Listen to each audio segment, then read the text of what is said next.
दोस्तों, तो आज हम शुरू करने हैं रेनॉल्ड नंबर वाला टॉपिक। तो रेनॉल्ड नंबर होता क्या है? रेनॉल्ड नंबर में टर्बुलेंस और लैमिनार फ्लो है क्या आपने कभी सोचा है कि पाइप में फ्लो जो होता है वो स्मूथली कब बहता है? इसीलिए आज मैं आपको बताने जा रही हूँ ऐसे ही रेनॉल्ड नंबर के बारे में। तो इसके बारे में आपको इतना ईजी समझाऊंगी कि आप कभी एग्ज़ाम में गलती नहीं कर पाओगे। तो चलिए आज का वीडियो शुरू करते हैं रेनॉल्ड नंबर के बारे में। जैसे कि रेनॉल्ड नंबर बताया गया है कि डायमेंशनल लेस नंबर है जो कि यूज्ड होता है फ्लूइड मैकेनिज़्म में, जो कि फ्लूइड फ्लो को इंडिकेट करता है कि वो लेमिनार है या टर्बुलेंट है।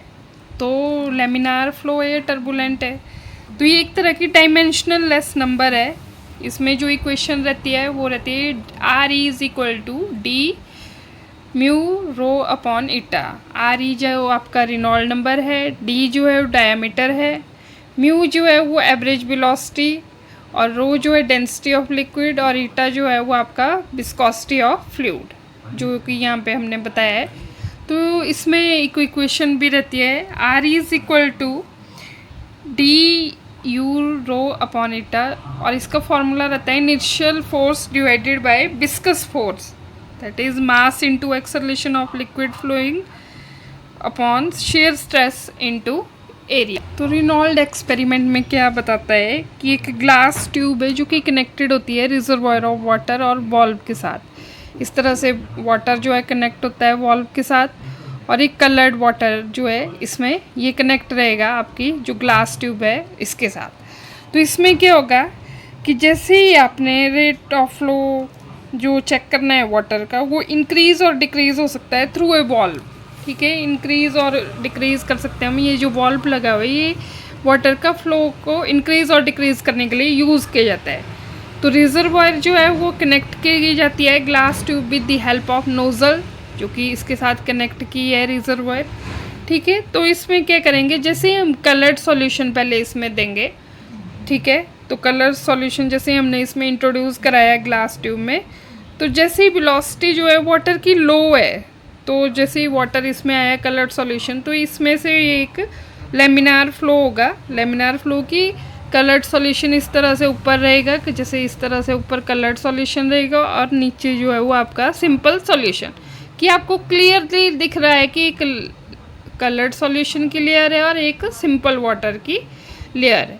तो इस तरह से क्लियरली जब दिखेगा तो उस फ्लो को हम बोलते हैं लेमिनार फ्लो। जैसे ही हमने वेलोसिटी जो है फ्लूइड की इंक्रीज़ कर दी, बढ़ा दी वेलोसिटी वॉल्व के थ्रू, तो ये जो है टर्बुलेंस फ्लो होगा। इस तरह से बिल्कुल हाई स्पीड पे जो रहेगी वेलोसिटी, तो ये दोनों लिक्विड के हो जाएंगे, मिक्स हो जाएंगे, और ये पूरा का पूरा वाटर जो है वो टर्बुलेंट हो जाएगा। ठीक है, तो चेंज हुआ फ्लो का सिंपल विस्कस टू टर्बुलेंट, उसी को हम क्रिटिकल फैक्टर भी बोलते हैं। जैसा कि आपने बताया हुआ है कि reservoir of coloured solution is connected to one end of glass tube with the help of nozzle, और coloured solution can be added. Coloured solution हमने यहाँ से ऐड किया इस ग्लास ट्यूब में, और जैसे वेलोसिटी जो है वो वाटर की लो रखी, तो कलर्ड सॉल्यूशन ने मेंटेन रखी इसकी आइडेंटिटी, और लेमिनार फ्लो जो है वो मूव करेगा पार्टिकल्स में, एक लेयर में, और अनदर लेयर जो रहेगी वो सिंपल वाटर की। लेकिन जैसे ही हमने वेलोसिटी जो है वाटर की इंक्रीज़ कर दी, तो क्या हुआ, फ्लो जो है वो टर्बुलेंट हो गया, और पूरा का पूरा वाटर जो है वो मिक्स हो गया। जैसे मैंने बताया कि क्रिटिकल वेलोसिटी क्या होती है, ऐसी वेलोसिटी ऑफ फ्लूइड जो कि विस्कस फ्लो को चेंज करती है टर्बुलेंट फ्लो में। जैसे रेनॉल्ड नंबर अगर लेस देन 2100 होगा तो फ्लो लेमिनार रहेगा। अगर रेनॉल्ड नंबर ग्रेटर देन 400 होगा तो फ्लो जो है हमारा टर्बुलेंट रहेगा, और अगर इक्वल रहेगा 2100 to 4000 तो फ्लो जो है हमारा क्रिटिकल रीजन में रहेगा। अब मेनली इसकी एप्लीकेशन की बात करते हैं।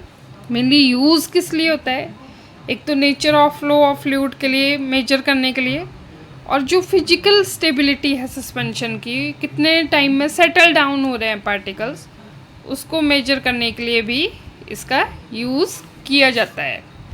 जो नेक्स्ट टॉपिक है वो है हमारा एनर्जी लॉसेस। अब एनर्जी लॉसेस क्या हुआ कि लिक्विड किसी टाइप में फ्लो कर रहा है, किसी पाइप में फ्लो कर रहा है, तो उसका जो लॉस होता है किसी पाइप के through, that is called energy losses.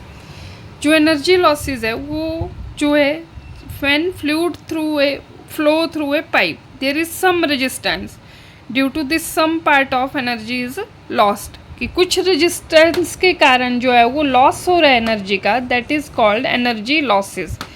Bernoullian theorem भी इंक्लूड करती है loss of energy in pipes. तो ये 4 तरह का होता है: friction loss, loss in fitting, enlargement loss और कॉन्ट्रैक्शन लॉसेस।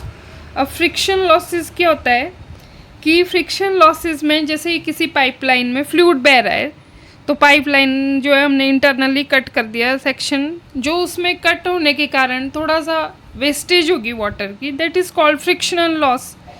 तो फ्रिक्शनल लॉस जो है वो इज़ डिफाइंड एज, ये डायरेक्टली प्रोपोर्शनल रहता है हमारे वेलोसिटी ऑफ फ्लूइड, ठीक है, velocity of fluid, density of liquid, ठीक है, लेंथ ऑफ पाइप की लेंथ कितनी है पाइप की, डायमीटर ऑफ द पाइप, और inversely proportional to diameter of pipe. जैसे इनमें फैनिंग इक्वेशन दी गई है, वो इक्वेशन है delta P F is equal to F mu square L rho upon D. F जो है इसमें फ्रिक्शन फैक्टर है, म्यू डेल्टा पी एफ जो है इसमें प्रेशर ड्रॉप बताया गया है, म्यू जो है that is velocity of fluid, rho जो है that is density of fluid, और एल जो है वो लेंथ ऑफ पाइप, और डी जो है वो that is the diameter of pipe.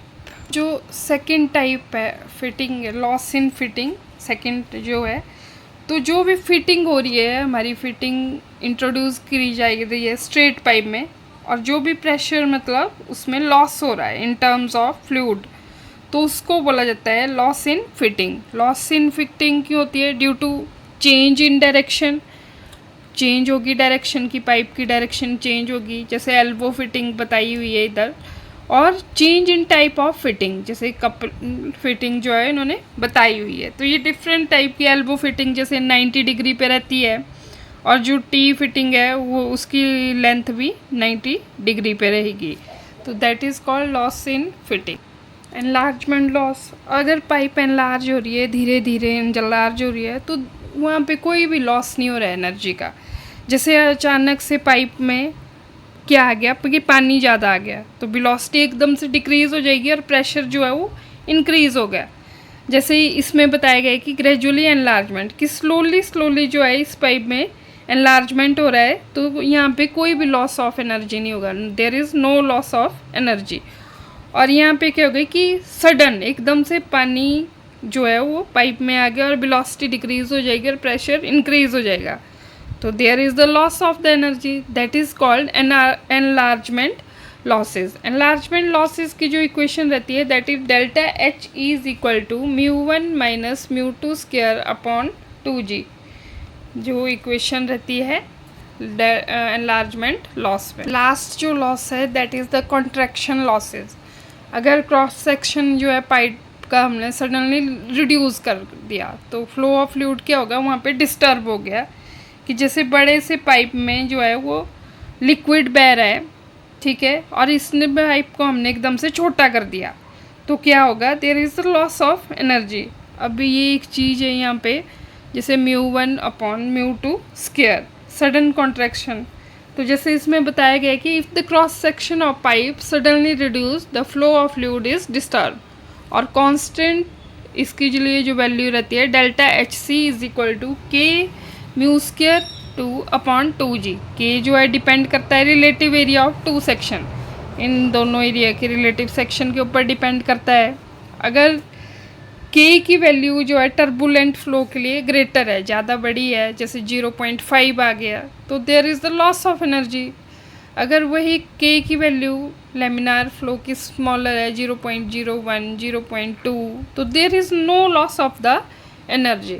तो ये थे हमारे 4 तरह के लॉसेस, जिसमें फर्स्ट वन जो हमने लॉसेस पढ़ा एनर्जी लॉसेस, सेकंड वन था हमारा frictional loss in fitting, third one था एनलार्जमेंट लॉसेस, और फोर्थ वन जो था दैट इज़ कॉन्ट्रैक्शन लॉसेस।